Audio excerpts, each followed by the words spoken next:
মমতা বন্দ্যোপাধ্যায়ের সাম্প্রতিক জনসভা নিয়ে নতুন বিতর্ক তৈরি হয়েছে। ইদানিং স্টেজে তাকে অস্বাভাবিক উত্তেজনার মধ্যে দ্রুত হাঁটাহাঁটি করতে ও ইশারা করতে দেখা যাচ্ছে। সেই সঙ্গে বিরোধী বিজেপিকে তীব্র আক্রমণ করছেন। যেহেতু আমাদের ফেব্রুয়ারি মাসে ইলেকশন ডিক্লেয়ার হবে, তাই চালাকি করে 3 মাস আগে এটা করেছে।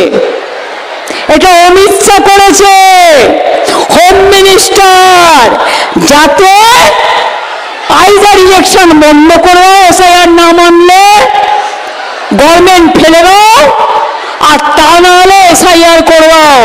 তুমি যতই চালাকি করো জেনে রেখে দাও, চালাকির দ্বারা কোনো মহৎ কার্য সম্পন্ন হয় না। আমরা সবটাই করব, আমরা রুখে নেব, আমরা লড়ে নেব, আমরা অধিকার আদায় করে ছাড়বো। বাংলাকে দমানো যায় না, ওরে হ্যাংলার দল, বাংলাকে দমানো যায় না। বাংলা বাংলা হ্যাংলা, তোরা হ্যাংলার দল। খুব লোভ না বাংলাকে দখল করার। বিজেপি, তুমি আমায় কি গালাগালি দিলে? তুমি আমাকে হিন্দুত্ব শেখাবে না, আমি বলে দিলাম। তার কারণ আমিও হিন্দুত্ব জানি। জগন্নাথ ধাম আমরাই করেছি, কালী মন্দির স্কাইওয়াক আমরাই করেছি, দক্ষিণেশ্বর স্কাইওয়াক আমরা করেছি, মদন মোহন মন্দির উন্নয়ন আমরা করেছি, শিবযজ্ঞ মন্দির আমরা করেছি, মহাকাল মন্দির হচ্ছে শিলিগুড়িতে আমরা করছি, দুর্গা অঙ্গন তৈরি করছি, ফুল্লরা মা করেছি ডেভেলপমেন্ট, কঙ্কালীতলা করেছি, তারাপীঠ করেছি। কোনটা করিনি?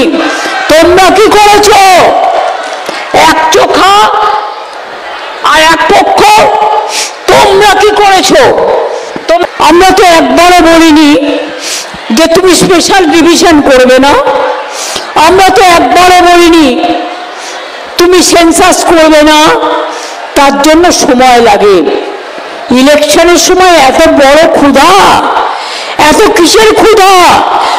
তোমরা জমিদার জোরদার কোটি কোটি টাকা বানিয়েছো, একবারে নোটবন্দি আর এসআইআর এর নামে গণবন্দি, ভোটবন্দি। লজ্জা করে না? বাংলা ভাষায় কথা বললেই আজ সবাই বাংলাদেশি। বন্ধু, বাংলাদেশ থেকে এসে স্বাধীনতার সময় থেকে যারা ইন্ডিয়ান সিটিজেন, তাদের তুমি কি করে বাংলাদেশি তকমা দাও? তুমি তাহলে কেন বাংলা ভাষায় কথা বললে মধ্যপ্রদেশে বাঙালিদের উপর অত্যাচার করবে, উড়িষ্যায় অত্যাচার করবে, মুম্বাইতে অত্যাচার করবে, মধ্যপ্রদেশে অত্যাচার করবে, রাজস্থানে অত্যাচার করবে? জবাব চাই, জবাব দিতে হবে। বাংলা ভাষায় একবার নয়, হাজারবার, লক্ষবার, কোটিবার বাংলা ভাষায় কথা বলবো।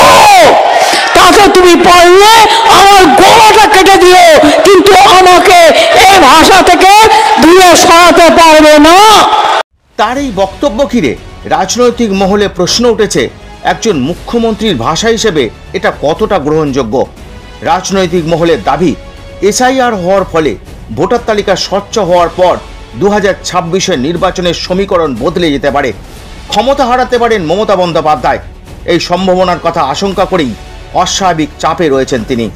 বিরোধীদের অভিযোগ, দুর্নীতি, নিয়োগ কেলেঙ্কারি, প্রশাসনিক ব্যর্থতা সবকিছুই গ্রাস করেছে মমতা বন্দ্যোপাধ্যায়কে। তাই হতাশায় এভাবে বক্তব্য রাখছেন তিনি। তার এই ধরনের আচরণ কখনোই পদের সঙ্গে সঙ্গতিপূর্ণ নয়। বোঝাই যাচ্ছে উদ্বেগের মধ্যে দিন কাটাচ্ছেন মমতা বন্দ্যোপাধ্যায়। আপনারা কি বলেন? জানান আপনাদের মতামত। ভিডিওটি লাইক, শেয়ার ও সাবস্ক্রাইব করতে ভুলবেন না। আরডিবি নিউজ, অন্যায়ের বিরুদ্ধে প্রতিবাদ, অন্যায়ের বিরুদ্ধে লড়াই, সদা সত্যের পথে আপনার সাথে।